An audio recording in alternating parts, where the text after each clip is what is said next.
Hey everyone, welcome to Commerce Net Achievers. My name is Talveer Singh और स्वागत है सभी का आज के इस सेशन में। जैसे आप लोगों को पता है कि हमारे बैच से इस बार बहुत सारे ऑल इंडिया रैंकर्स आए हैं, जिसमें से 3 ऑल इंडिया रैंकर 1 की इंटरव्यू आप पहले दे चुके हो, कॉमर्स से, उसके बाद कंपैरेटिव स्टडीज से और एजुकेशन से।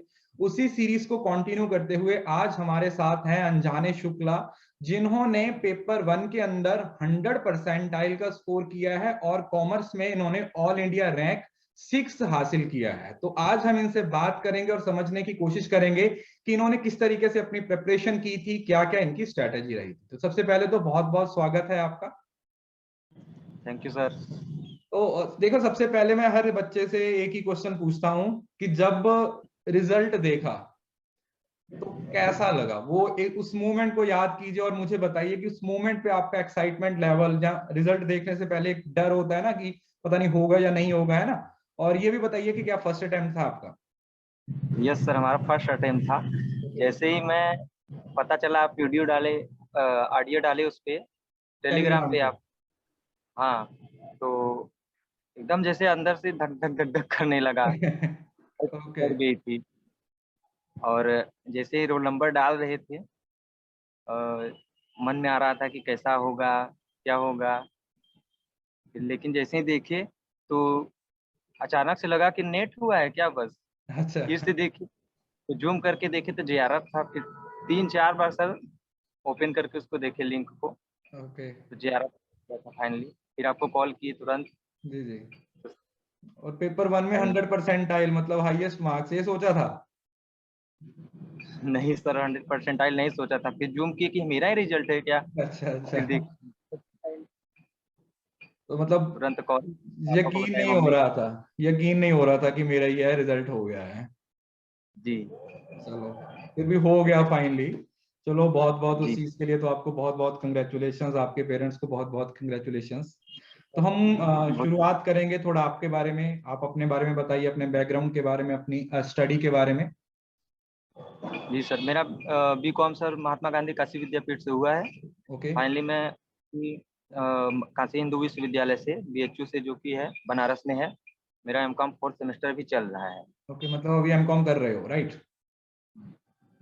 Okay okay. M.Com second year में थे तभी मुस्कान चौरसिया दीदी एक हैं, पिछली हाँ, बार की, हमने वो भी लास्ट टाइम पे मतलब उनका भी इंटरव्यू किया था, मेरी स्टूडेंट है मुस्कान भी। ने हमको रेफर किया कि तलवीर सर अनअकैडमी पढ़ाते हैं अच्छा, उनसे पूछे कि मैम दी क्या स्ट्रेटजी है। ओके। तो वो बताए कि अनअकैडमी तलवीर सर हैं, वो अच्छा पढ़ाते हैं एकदम। तो हमने आपको देखा सर, आपकी वीडियो, वो अपना ID दी वो हमको कि आप ओके। फ्री क्लासेस लो 7 डे का। तो हमने देखा, तो फिर फाइनली हमने ले लिया आपके नाम से सब्सक्राइब कर लिया, एक साल राइट? का। जी ओके। तो अब मतलब पहले से ही था, जैसे अभी तो आपने बताया कि आप पोस्ट ग्रेजुएशन में हो, अभी तो बहुत आगे जाना है, तो मतलब टीचिंग के लिए कहाँ से इंस्पिरेशन मिली, या बस ऐसे ही दे दिया था एग्जाम, या फिर कहाँ से आपको लगता है कि हाँ हाँ भाई मैं टीचिंग में जाना चाहिए या मैं टीचिंग कर सकता हूँ अच्छे से? नहीं सर, जब हम B.Com में थे तो जैसे सर हमको, हम लोगों को कोचिंग एक सर थे, पढ़ाते थे हम लोगों को। तो जैसे बच्चों को समझ में नहीं आता था तो हमसे आके पूछते थे कि आप ओके बताइए, हमको क्वेश्चन समझाइए। तो हम उन लोगों को समझाते थे, वो लोग समझ जाते थे ओके। हमसे। ओके तो अच्छा लगा कि हमसे जब बच्चे समझ रहे हैं तो हम इसी लाइन को चुने, अपना प्रोफेशन बनाएं। ओके। फिर हमने देखा कि हाई लेवल पे जाने के लिए नेट NTA कराता है एग्ज़ाम हर साल। तो फिर सर्च किए, तो फिर आप मिले उस पे। ओके। ओके, तो मतलब कहीं ना कहीं एक अंदर से आवाज आई थी बीकॉम में कि हाँ मुझे करना चाहिए, और मतलब बच्चों को पढ़ाने से आपको लगा कि हाँ अगर मैं इनको समझा सकता हूँ तो मैं एक बड़े लेवल पे भी पढ़ा सकता हूँ। समझा सकता हूँ सर। ओके ओके, तो चलो, ऑल द बेस्ट आपके टीचिंग प्रोफेशन के लिए, वो भी जल्दी ही आपका शुरू हो ही जाएगा। तो जैसे आपने बता दिया कि आपको तो क्लासेस ढूंढने में ज्यादा कोई दिक्कत हुई नहीं, क्योंकि मुस्कान आई थिंक वो BHU से अभी PhD कर रहे हैं, तो वो जी लास्ट सेशन में हमारे से JRF करके गए थे। तो जी। मतलब फिर क्लासेस के बारे में अपना थोड़ा बताइए, क्योंकि देखो पेपर 1 में आपका 100% आया और ओवरऑल आपका 99.9999 पता नहीं कितने 9 लगे हुए हैं उसमें। तो हम डायरेक्ट प्रेपरेशन स्ट्रेटेजी पे ही आते हैं, हम समझने की कोशिश करते हैं। पहले पेपर 1 से रिलेटेड मैं आपसे पूछना चाहूंगा कि पेपर 1 को आपने कैसे प्रिपेयर किया, क्योंकि आपके पेपर 1 में 100% है जो कि हाईएस्ट स्कोर होता है, और वो भी कॉमर्स में। तो किस तरीके से आपने पेपर 1 के लिए प्रिपरेशन स्टार्ट की थी, और किस तरीके से आपको क्या क्या प्रॉब्लम्स आई आगे? पेपर 1 का पहले सिलेबस देखे, ओके। बहुत वास्ट सिलेबस है, और उसमें हायर एजुकेशन जो है और पीपल इन्वायरमेंट वो तो और वास्ट है। जी जी। तो फिर टीचिंग और रिसर्च से देख के वो सही लगा था, ज्वाइन कर लिए हम। आप और डीआई से भी सर बहुत ज़्यादा डर लगता था। ओके। रैंडमली आपके क्लास में एक बार एंटर हुए, आप एक इनकम एंड एक्सपेंडिचर का कुछ था, वैसे ही बता रहे थे, 100 माइनस ऐसे कुछ करके बता रहे थे। हाँ हाँ हाँ। फार्मूला दिया है, उस उससे अगर लगाएं तो बहुत, मतलब बहुत लेट में, 5 मिनट का टाइम है, 5 क्वेश्चन करना है। अगर वैसे करेंगे तो बहुत ज़्यादा टाइम है, और टाइम मैनेजमेंट बहुत ज़्यादा जरूरी है इस एग्जाम में। राइट। और आपने बहुत कम समय में ही उसको बता दिया, तो हमको बहुत अच्छा लगा सर डीआई आप जो बताए। ओके। Yes sir. ओके, तो डीआई तो इसी तरीके से कर लिया। और पेपर 1 में जैसे अभी चलो बाकी यूनिट्स तो चलो नॉर्मली हो जाते हैं सभी की पेपर 1 से रिलेटेड। अब पेपर और इन्वायरमेंट और हायर एजुकेशन के बारे में आप थोड़ा बताइए कि इसको आपने कैसे प्रिपेयर किया, क्योंकि अभी आपने बताया कि इसमें आपको दिक्कत थी। यस सर, हायर एजुकेशन में तो आपके निमोनिक्स से ही सब हो गया सर, पूरा जैसे टिप्स पे याद हो गया था पूरा ईयर सब। और एजुकेशन से मतलब स्टार्टिंग से लेके लास्ट तक, इस 2019 तक सर ओके ओके। पूरा। और sir people environment higher education तो हो गया था, पीपल एनवायरनमेंट लास्ट समय तक मेरा नहीं हो पाया था। तो आपने एक क्लास लिया था पीपल एनवायरनमेंट का, कन्वेंशन से रिलेटेड। आपने बोला हाँ। कि इससे हर हर साल 2 से 3 क्वेश्चन आ जाते हैं कन्वेंशन से ही। तो कन्वेंशन और एसडीजी और एमडीजी से सर ओके वहीं बस कर लिए थे, पूरा पीपल एनवायरनमेंट नहीं लिए थे, ओके। पूरा नहीं ओके प्रिपेयर कर पाए। यही तीनों कर लिए थे, और पेपर में 3 से 4 क्वेश्चन इसी से आ गया था डायरेक्टली। ओके। ओके, मतलब कहीं ना कहीं किस्मत ने भी साथ दे दिया मेहनत के साथ साथ, कि हाँ उसमें उतना ही पूछा गया जितना पढ़ के गए थे, राइट? और सर ये इस पेपर में जरूरी है सर कि मतलब 100% ना पढ़ते जाए, 95% ही पढ़े, लेकिन अच्छे से पढ़े उसको। मतलब 95 को 100% पढ़ के जाएं, जरूरी नहीं है कि सिलेबस 100% करो ना करो, बट जितना पढ़ के जी जा रहे जी। हो उसको अच्छे तरीके से पढ़ो, ताकि उसमें आपको कोई दिक्कत है वो कभी नहीं आए। तो पेपर 1 से रिलेटेड तो आपने बता दिया बेसिक स्ट्रेटेजी आपकी। पेपर 2 क्योंकि कॉमर्स है ना, कॉमर्स क्योंकि बहुत वाइड है और उसमें हर किसी का अपना अपना इंटरेस्ट होता है, कुछ पोर्शन इजी लगते हैं बच्चों को, कुछ डिफिकल्ट लगते हैं। तो आपकी पेपर 2 को लेके स्ट्रेटेजी क्या रही? पेपर टू सर बहुत, पेपर टू तो पेपर वन से भी बहुत वास्ट है सर। पेपर पेपर वन तो बस 25% है जैसे पूरे सिलेबस का। हाँ हाँ पेपर टू बिल्कुल। 70% बहुत वास्ट है सर, उसको पूरा कर ही नहीं सकते हैं। और सर उसमें जैसे स्टैटिक पोर्शन है, बैंकिंग हो गया, और कुछ फार्मूले हो गए, स्टैटिक्स का हो गया, ये सब तो बहुत ज़्यादा वास्ट है। लेकिन आपने जो बताया कि रनिंग नोट्स भी बनाया करो, सब ये सब किया करो, उससे बहुत ज़्यादा मतलब इजी हो गया पेपर को। Okay okay. तो और पेपर सर 2 में सबसे ज्यादा डिफिकल्ट क्या लगा? पेपर टू में सर डिफिकल्ट एक बैंकिंग सेक्शन था सर, ओके। कि उसका बहुत ज़्यादा वास्ट है सर बैंकिंग सेक्शन। तो बैंकिंग में लेकिन आपको आप, प्रॉब्लम आई? हाँ आपकी वीडियो से सर बहुत हेल्प हुआ बैंकिंग सेक्शन में भी। ओके। तो पेपर 2 हो गया था आराम से, मतलब क्योंकि आप एमकॉम में हो तो वो सारी चीजें पढ़ भी रहे हो आप। बस था ही, और बीकॉम का मतलब अगर कोई बीकॉम एमकॉम का सर सिलेबस अच्छे से पढ़ ले, आपकी क्लासेस देखिए अच्छे से हो जाएगा अच्छे से। अच्छा, मतलब इतना भी ज्यादा कोई डरने वाली बात नहीं है जैसे लोग बोलते हैं कि बहुत डिफिकल्ट है। अगर हम ग्रेजुएशन और पोस्ट ग्रेजुएशन में अच्छे से पढ़ेंगे तो बड़ी आराम से आसानी से हो जाएगा, राइट? तो ऐसे मतलब पोर्शन जैसे मार्केटिंग हो गया सर, हाँ जी हाँ जी। इनकम टैक्स, इन सबसे डायरेक्टली क्वेश्चन जैसे आ जाते हैं, इनकम टैक्स से डायरेक्टली क्वेश्चन आते हैं, स्टैटिक्स से डायरेक्टली क्वेश्चन आते हैं, और अकाउंट से भी कुछ आ जाते हैं डायरेक्टली क्वेश्चन। इन सब से पढ़े तो डायरेक्टली क्वेश्चन आ जाते हैं। और मेजर सर जैसे वो हो गया, मार्केटिंग हो गया, बिजनेस एंड मैनेजमेंट हो गया, ये सब मतलब 50% तो क्वेश्चन इन्हीं सबसे आते हैं सर। थोड़े कंसेप्चुअल से आ जाते हैं। तो अगर उसके कंसेप्ट पे काम करें तो कहीं ना कहीं काफी हेल्प हो जाती है, अच्छे तरीके से बन जाता है। अच्छा और हाँ जी। इनकम टैक्स सर इतना वास्ट है इनकम टैक्स, लेकिन आपने जो पिछले बैच में पढ़ाया था 10 क्लास ही शायद लगभग लिए थे, 10 दिन पिछले हाँ, जब पेपर मई के कुछ में, मई से पहले शुरू किया था वो, जब मई में आपने बोला पेपर था कि, हमारा। और सर बस वहीं देख के गए थे, उसमें से मतलब हाँ 8 से 10 क्वेश्चन आए थे पेपर में, पूरा मतलब स्टैटिक पूरा हो गया था, सब सही सही सर। तो वही 10 डिडक्शन का हो गया, क्लासेस से इनकम टैक्स के सारे क्वेश्चन बन गए थे, राइट। टीडीएस का हो गया, ये सब सब डायरेक्टली बन रहे थे वहां से। कहीं ना कहीं एक्सपीरियंस वो मैटर करता है कि अगर हम अच्छे से, जरूरी नहीं है भाई, जैसे पहले भी बात की है कि सारा पढ़ने की भी जरूरत नहीं है। अगर आप थोड़ा भी नहीं पढ़ोगे, उसे अच्छे से पढ़ोगे तो भी हो जाएगा, सही है ना। परसेंट ही पढ़े, लेकिन उसको 100% बना के पढ़े सर। हाँ हाँ बिल्कुल, कम पढ़ लो बट उसको अच्छे तरीके से पढ़ लो, ऐसा ना कि सारा थोड़ा थोड़ा कवर करते चलो, है ना। जी अच्छा, तो जैसे आपने बताया कि आप जैसे अनअकैडमी प्लस पे थे, आपने प्लस की क्लासेस को लिया, तो अब क्लासेस को कैसे आप एडजस्ट करते थे? क्योंकि देखो अभी भी जब नए बच्चे आते हैं तो उनको भी प्रॉब्लम आती है, क्योंकि हमारे लिए तो दोनों, क्योंकि मैं तो दोनों पेपर पढ़ाता हूँ, पेपर 1 और पेपर 2, तो उसकी तो 2 क्लासेस रहती ही हैं, फिर वो क्लासेस को देखना, नोट्स बनाना, रिवाइज करना, वो सारी चीजों को कैसे बैलेंस किया? सर, हम भी जब नए नए लिए थे सब्सक्रिप्शन, तो आपको हमको कुछ समझ में नहीं आ रहा था कि कौन सी क्लासेस देखिए, कुछ समझ में नहीं आ रहा था। आपको मैसेज किया सर कौन सी क्लासेस देखें, तो आपने मैसेज किया कि अभी पेपर 1 का रनिंग क्लासेस चल रही हैं वो देखो। तो फिर रनिंग क्लासेस देखने लगे, तो फिर आप बोले कि कोई भी यूनिट मतलब स्टार्ट करो, उसको खत्म करो। ये नहीं कि बीच में वो छोड़ दिए दूसरा पढ़ने लगे।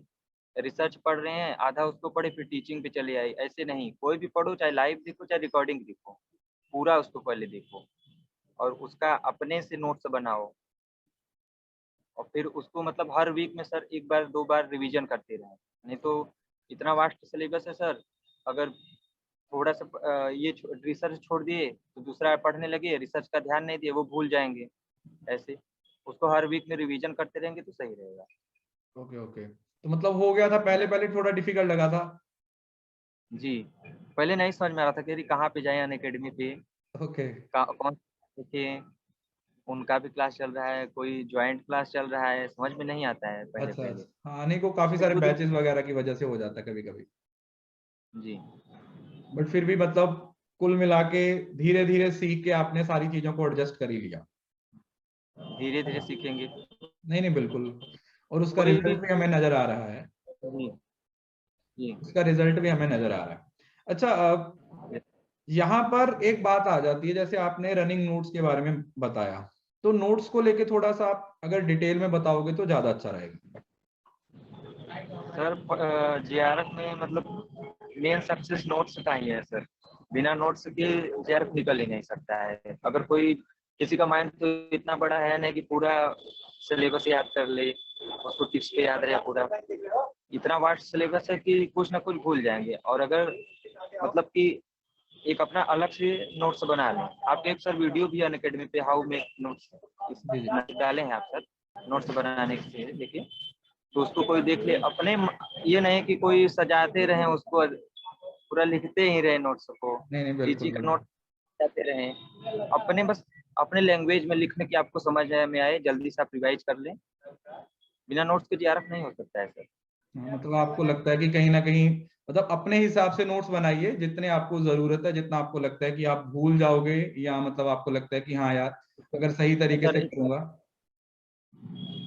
जी सर, जैसे ईयर बहुत ज्यादा है, बैंकिंग में ईयर है, कन्वेंशन का ईयर है, हायर एजुकेशन में मतलब एक अलग नोट्स बना ले, ईयर का अलग बना ले, और सब जैसे थ्योरी व्यूरी का नोट्स है वो अलग बना ले।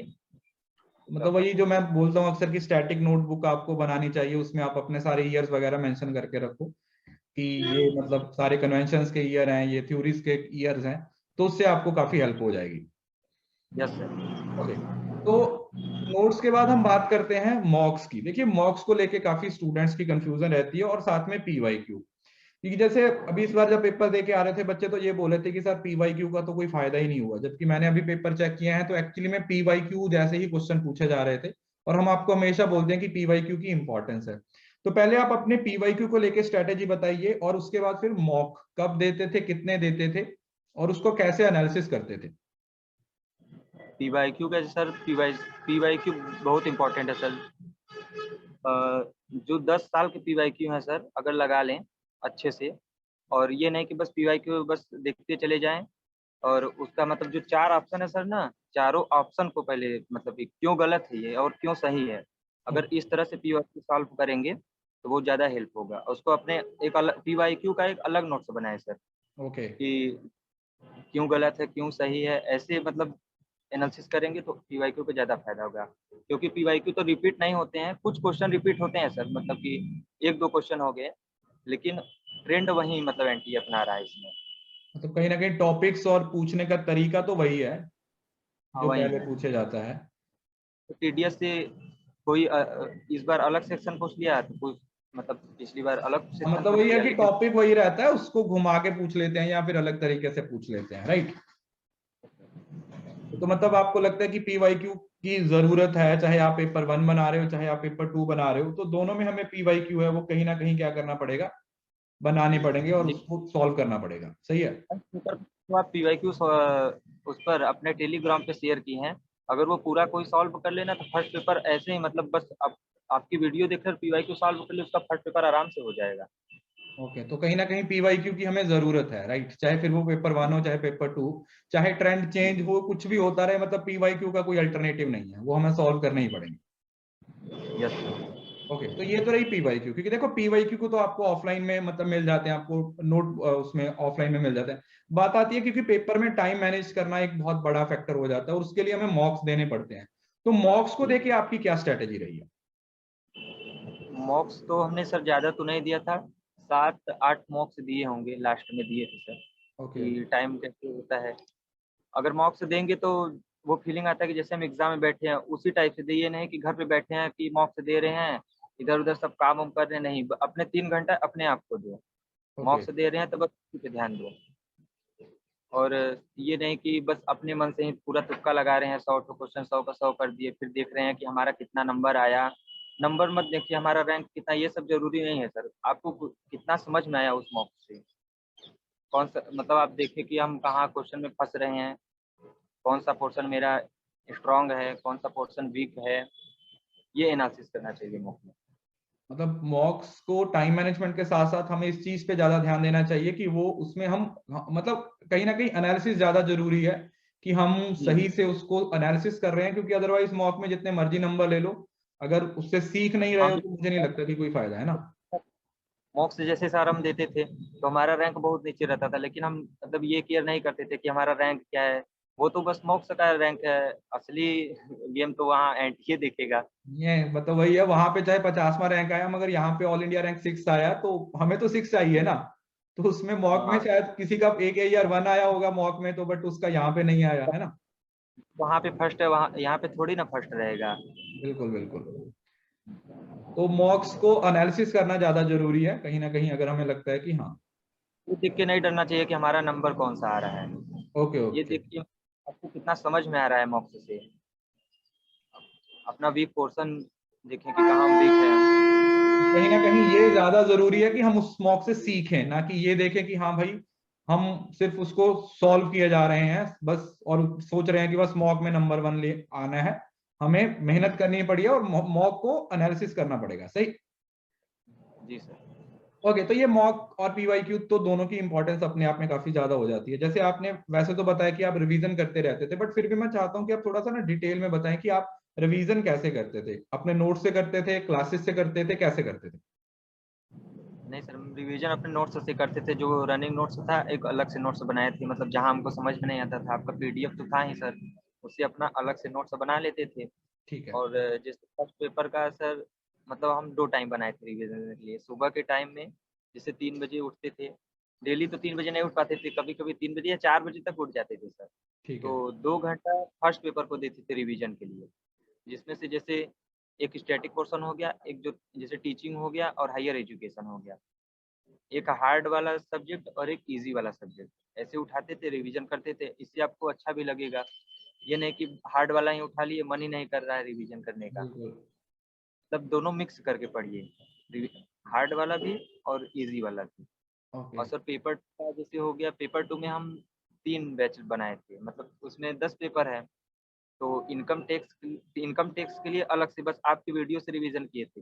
ओके और 9 सब्जेक्ट में मतलब 9 सब्जेक्ट में 3-3 का बैच, मतलब एक दिन में हमको 3 ठो रिवीजन करना है, ओके कैसे भी करना है हमको। ओके, मतलब अपनी एक अलग रिवीजन स्ट्रेटेजी बनाई और उसको प्रॉपर्ली फॉलो किया। जी, डेली करते थे, एक दिन भी मिस नहीं हो पाया रिवीजन, क्योंकि रिवीजन नहीं करेंगे तो पूरा सिलेबस भूल जाएंगे। ओके ओके, तो जरूरी है, मतलब आपको लगता है कि हाँ कि मतलब रिवीजन नहीं करेंगे तो फिर तो बिल्कुल भी नहीं चलेगा, सही ना?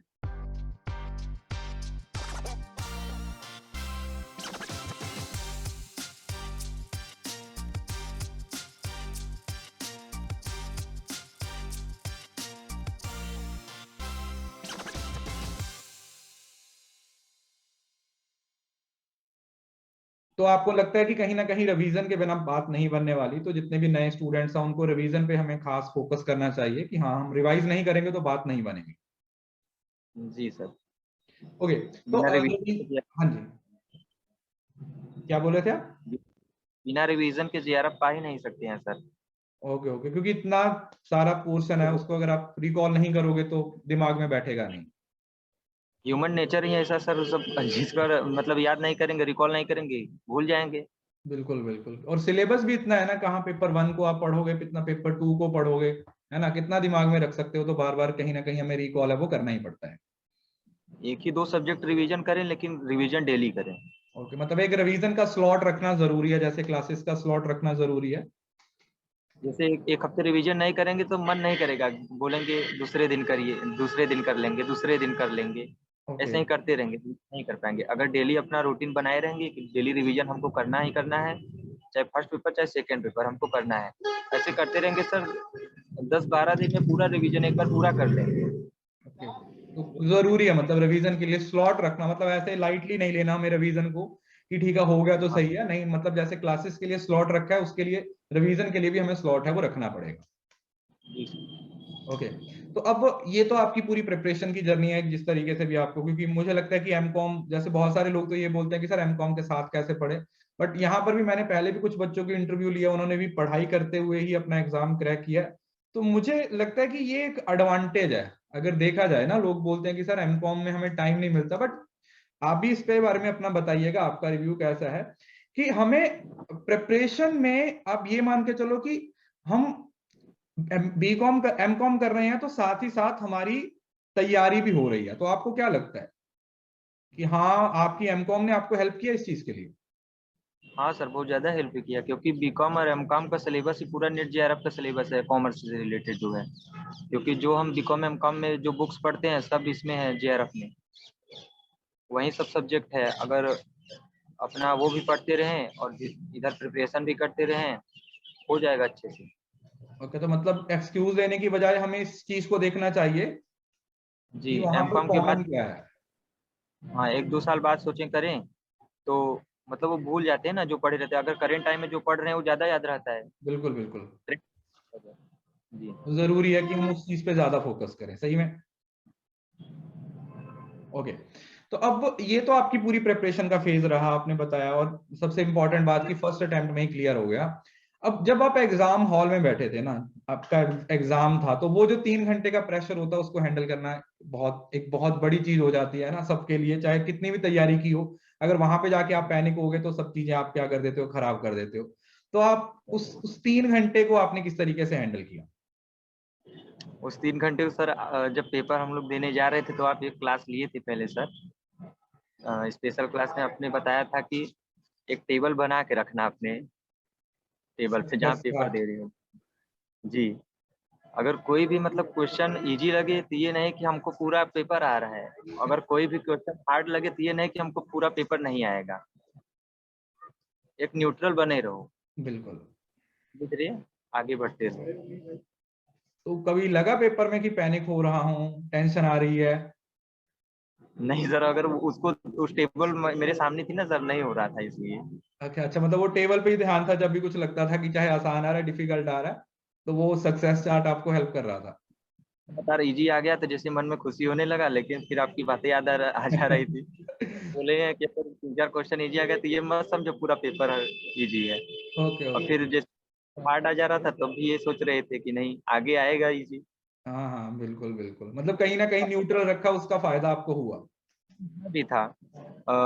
एक बार एक क्वेश्चन पार्टनरशिप से था। ओके। उसको सॉल्व करने लगे, हो ही नहीं रहा है, टाइम भी जा रहा है, 10 मिनट बस बचा था और पूरा पैसेज का क्वेश्चन बचा था। फिर आपकी मतलब बात एक याद आ गई कि आप बोले थे कि ये जीत पे नहीं लेना है कि ये क्वेश्चन करेंगे ही करेंगे। वो भी क्वेश्चन 2 नंबर दिलाएगा, वो भी क्वेश्चन 2 नंबर दिलाएगा। उसको हम स्किप करके जैसे ही आगे बढ़े, 2-3 क्वेश्चन सब इजी थे।